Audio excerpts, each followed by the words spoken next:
দরজায় কড়া নাড়ছে Bangladesh premier league BPL. তবে এবারের গল্পটা একটু ভিন্ন। ক্রিকেটারদের পকেটের তাপ এবার একটু হলেও শীতল হতে চলেছে। বিপিএলের এবারের আসরে অংশগ্রহণ করতে যাচ্ছে মাত্র 5টি দল। আগের 7 দল থেকে 5 দল হয়ে যাওয়ায় পুরো টুর্নামেন্টের বাজেট এবং আয়োজনে অনেকটা সংকুচিত ভাব এসে গেছে।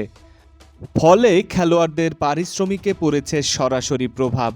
এ ক্যাটাগরির দেশীয় ক্রিকেটারদের সর্বোচ্চ সম্মানী নির্ধারণ করা হয়েছে 50 লক্ষ টাকা, যা গত আসরে ছিল 80 লক্ষ।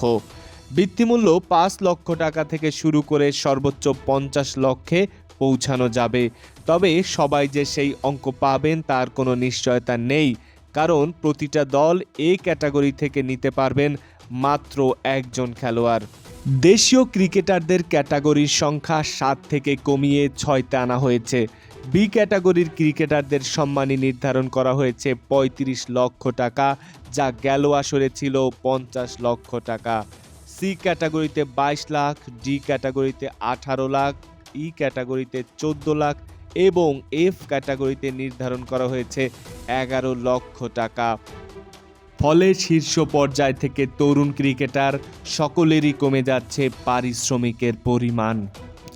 যেহেতু এবার 5টি দল অংশ নিতে যাচ্ছে আসন্ন বিপিএলে, তাই সর্বোচ্চ 80 জন বাংলাদেশি ক্রিকেটার দল পেতে পারেন। প্রতিটি দলে 13 জন দেশীয় ক্রিকেটার নেওয়ার বাধ্যবাধকতা থাকলেও আগের 7 দলের বিপিএলে দল পেতেন প্রায় 100 দেশি ক্রিকেটার। বিদেশি ক্রিকেটারদের জন্য এবার নতুন কাঠামো গঠন করা হয়েছে।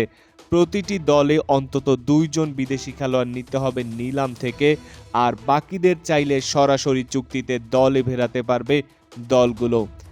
বিদেশিদের বি ক্যাটাগরিতে 25,000, সি ক্যাটাগরিতে 20,000, ডি ক্যাটাগরিতে 15,000 এবং ই ক্যাটাগরিতে $10,000 সম্মানী নির্ধারণ করা হয়েছে।